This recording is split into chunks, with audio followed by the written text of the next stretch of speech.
na nossa próxima posição, o chamado erroneamente de o Porco-Espinho mais rápido do mundo pela Tectoy, Sonic, o ouriço. Ele não é originalmente um cara 8 bits, né? Ele foi criado em 16 bits. Então, ele foi criado para 16 bits, mas ele ganhou um jogo também em 8 bits pro Master System, né? Que na época que ele foi lançado pro Mega Drive, o Master System estava em atividade e fazia bastante sucesso no Brasil e na Europa. E a curiosidade é que a versão do Master System não é só um remake, igual falam, que pega um jogo original e reduzem os gráficos para uma plataforma. Ele era um jogo diferente, totalmente diferente do de Mega Drive. E era um jogo bom pra caramba, diga-se de passagem, né? Para 8 bits, cara, ele tinha um gráfico muito bom, a velocidade dele, assim, ele era bem rápido comparado com os jogos da época. Ele é um dos melhores jogos do Master System, que o Master System não teve muitos jogos bons, né? A Nintendo dominava muito, né, na época do 8 bits, o Master System ganhou poucos jogos bons, mas os poucos que ele tinha valia a pena. Quem nunca jogou esse tipo de jogo, assim, de 90 pra trás, cara, você não sabe o que você tá perdendo. Para um pouquinho de botar a mão no teu Xbox. Compre eles se tiver Xbox, compre ele na Xbox Live, se tiver na PlayStation 3, compre ele na PSN, que tem todos eles lá. Então, cara, quem não teve Master System não sabe como é não ter o botão Start no controle e ter que levantar pra dar pausa, né? O Sonic também é assim como o Castlevania, cara, o Sonic também não resistiu muito bem aos jogos 3D, né? Cara, Sonic é um jogo que infelizmente teve muitas sequências e boa parte dela bem ruins. Tropeçou aí num outro jogo mais ou menos, mas de forma geral, uma bomba atrás da outra. Eles começaram a criar vários personagens secundários que não tinham nada a ver, né? Até o Knuckles eu achava ele legal. O Knuckles era legal. Mas depois eles começaram a criar os outros personagens, criaram o Shadow, que era a versão Dark do Sonic, que ele ganhou um jogo próprio muito ruim, que você usa arma. Shadow sai de moto e metralhadora metralhando os outros. Você pode metralhar policial, cara. Um jogo do Sonic, tá ligado? Que errado isso, velho. Muito errado isso. Nessa sequência também teve um que ele virava lobisomem, que ele virava uns bichos estranhos, que ele ganhava uns poderes toscos, enfim. Então, cara, teve o que ele virava lobisomem, que era muito ruim também, o Sonic Unleashed. E teve agora recentemente pro Wii o Sonic Colors, que ele é bacaninha até. Eles conseguiram fazer um negócio legal, assim, misturaram jogabilidade 2D com a 3D, ficou bacana. Mas pra você que não quer arriscar muito e quer realmente conhecer o Sonic, joga do Sonic 3 pra baixo que você vai ficar bem.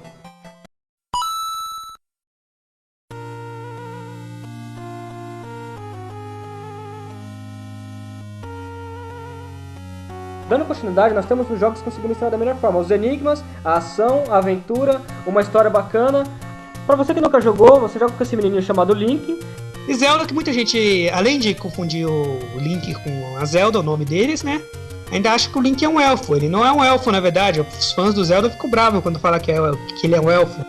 Bom, pra quem não sabe, esse cara maroto que criou o Zelda, Shigeru Miyamoto, é o mesmo cara que criou o Mario Bros. E dizem que essa grande inspiração pra ele criar o Zelda foi que ele era um moleque pestinha, um capetado, que não conseguia parar em casa, que saía rodando pela cidade, lá no Japão, se aventurando em lagos, cavernas e parques rurais, essas coisas caóticas. E um dia ele descobriu uma caverna, uma entradinha de uma caverna no meio da floresta e achou isso foda, e falou, vou criar um jogo disso. O Zelda tem a curiosidade que foi o primeiro jogo assim que salvava no próprio cartucho dele, que você não precisava voltar pra World mais, que o jogo você podia ir lá colocar save, voltava e de onde estava continuava o jogo. Nessa época isso sempre foi uma grande inovação, né? Você não precisava mais passar horas e horas jogando pra você conseguir zerar, você podia salvar e dormir no dia seguinte e voltar a sua frenesi maluco. Que o Zelda era um jogo muito comprido, né? Daí você tinha que ter, se não tivesse isso, não tinha como terminar ele.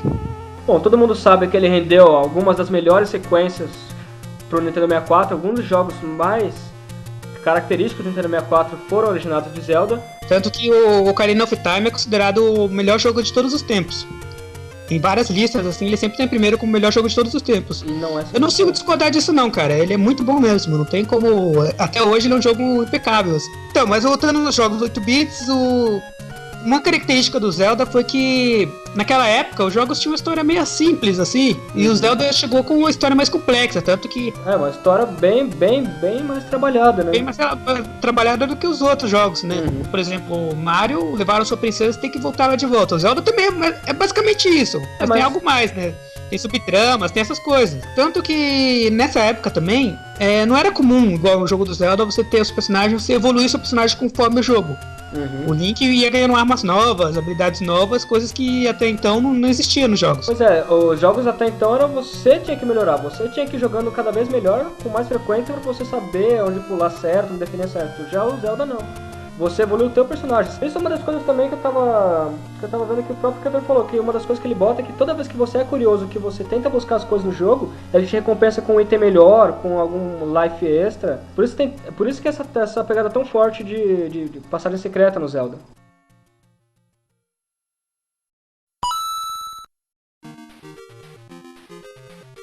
Nossa próxima posição, temos ele, o primeiro mascote da SEGA, o Alex Kidd. Bom, o Alex Kidd foi criado no início não. No fim dos anos 80.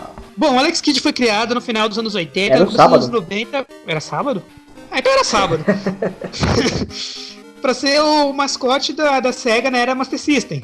Ele fez muito sucesso na época e... o jogo dele era muito bom, os jogos, cara. Tanto que eu acho os jogos melhores do que os do Sonic.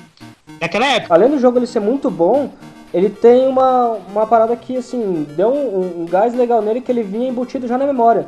Você não precisava nem do cartucho pra jogar. Você pegava o Master System, ligava e tava lá o Alex Kidd pra você jogar. Bom, ele tá na memória Master System 2, né? No Master System 3 começou a vir o Sonic já tinham substituído ele. Então, cara, Alex Kidd, ele era um jogo também fazendo escola dos jogos difíceis, e era um jogo muito difícil, cara.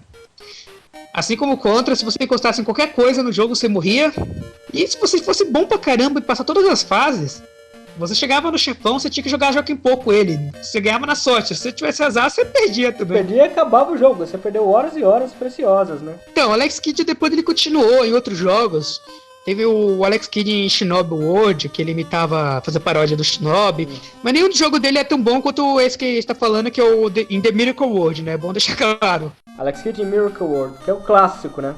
Saiu até um pro Mega Drive que não é tão bom quanto esse. Não é ruim. Não chega nem aos pés desse. Não é tão bom quanto esse, mas também não é ruim, não. Ah, cara, eu acho que não chega nem aos pés, cara. É um bom jogo, mas não é como esse. Esse jogo, ele era muito bom pra época dele, cara. O gráfico dele era bem melhor se você pegar pra comparar, assim, os jogos do Nintendinho. O gráfico do Alex Kidd era bom. E você podia pegar veículos, pegar moto, helicóptero, várias coisas que pra aquela época era raro. Então, o Alex Kidd também tinha, por característica, a trilha sonora dele era muito boa, né? A musiquinha, tema dele é clássica, muito... Se você jogou ele naquela época, se ouvir hoje, você não... Vai vir várias lembranças, várias memórias nostálgicas na sua cabeça na hora. Na primeira fase do jogo ele tem duas músicas clássicas, tanto na hora que ele tá fora da água, quanto na hora que ele cai na água. Verdade, são duas músicas diferentes, né? Bom, esse jogo, pra falar a verdade, cara, quando eu baixo o emulador de Master System só pra jogar esse jogo. Você quer dizer que você baixa na PSN, né? Eu baixo no Xbox Live, né? Eu importo, assim, os jogos. Tá bom, só pra constar. Então, do Master System é o único que me dá saudade de jogar, ainda que eu pego pra jogar de vez em quando. Sabe uma coisa que também eu sempre achei, cara, nessa época do Master System?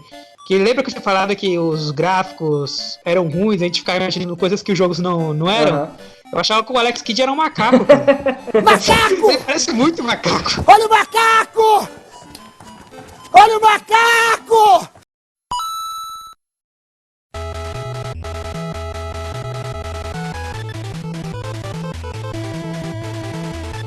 No fim dos anos 80 surgiu um personagem que ninguém mesmo conseguiu imaginar que proporções ia tomar. A gente tá falando do Mega Man, ou Rockman, dependendo de que país você tá. Aquele carinha azul que dispara bolinhas de energia, um dos maiores clássicos do NES.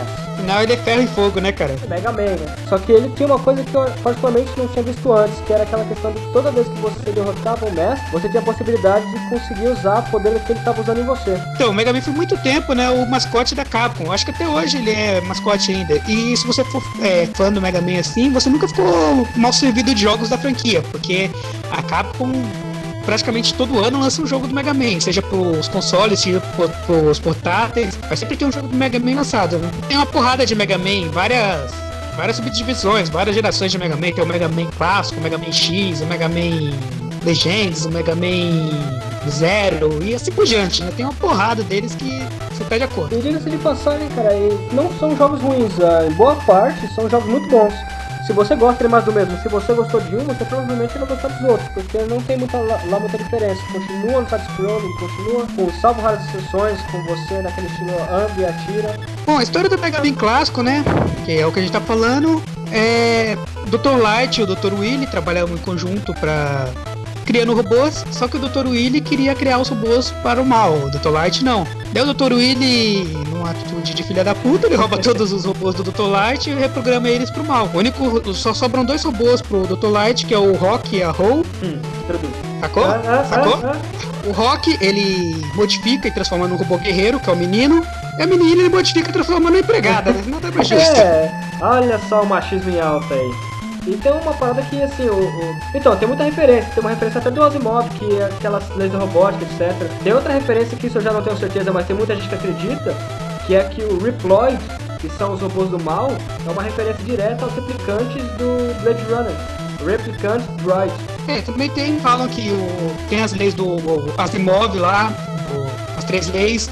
O Dr. Willy tira essas 3 leis dos robôs, por isso que... E também o criador do Mega Man tem várias referências à música, né? Na versão americana eles tiraram bastante disso. Na versão japonesa, o nome original do Mega Man é o Rockman, que a irmã dele é o Roll, né? Rock and Roll. O outro irmão dele, o Protoman, o nome original dele é Blues. Tem o Bass, né? Que é baixo em inglês. Tem vários personagens com referências à música, né? Mega Man também, cara, evoluiu legal pra série X, que ele pegou uma história bem mais séria na série X, que é uma história legal, que ele inseriu personagens novos. Eu prefiro a série X do que a série clássica. Bom, então antes da gente ir para nossa primeira posição, vamos fazer aqui um recapitula de tudo que a gente viu até agora. Posição 10, Bomberman, nosso pequeno anarquista. Em 9º lugar, As Rinhas de Animais Inocentes de Pokémon. 8º lugar, o jogo praticamente imbatível Ninja Gaiden. Em 7º lugar, quando os vampiros ainda eram machos, Castlevania. Em 6º lugar, Seja um Brucutu em Contra. Em 5º lugar, o Ouriço Velocista, Sonic. Em 4º lugar, criação do nosso serelepe criador, Legend of Zelda. O macaco! Alex Kidd. Macaco! Olha o macaco! Em 2º lugar, nosso saudoso robô azul, Mega Man. Em nosso primeiríssimo lugar, Karel, temos esse jogo que é considerado até hoje como um dos melhores jogos de todos os tempos também, assim como o Zelda Ocarina of Time.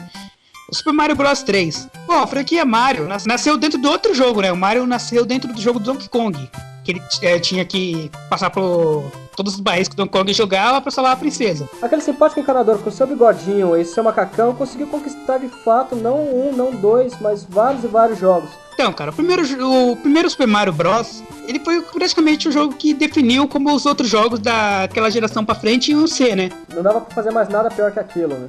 Tinha que ser sempre um nível acima. Então, ele definiu a jogabilidade mesmo, que o jogo que você anda da esquerda pra direita, matando os inimigos, pulando entre plataformas pra chegar no final da fase. Foi um jogo revolucionário pra época e foi um dos jogos mais vendidos de todos os tempos também.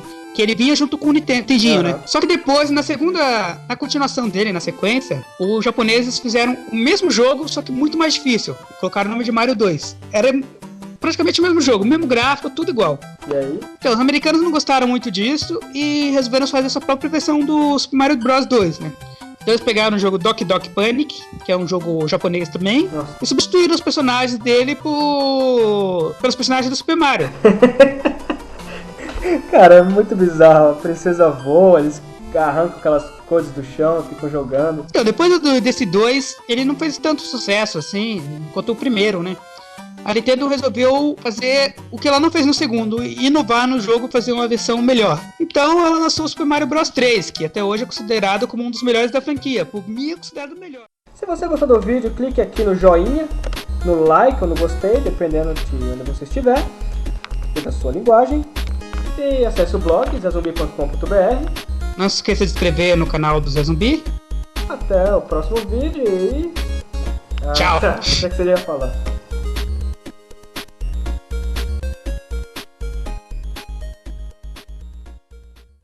Então, eu lembrei agora, cara, que uma coisa curiosa, que ninguém que conhecia tinha um Nintendinho de verdade, sabe? Só tinha aqueles cores dele, né? Sabe? Eu mesmo tinha um Turbo Game. Eu acho que era o que eu tinha também, cara. E tinha o Mario 8, você lembra o Mario 8 que usava um martelo? Mario 8, putz.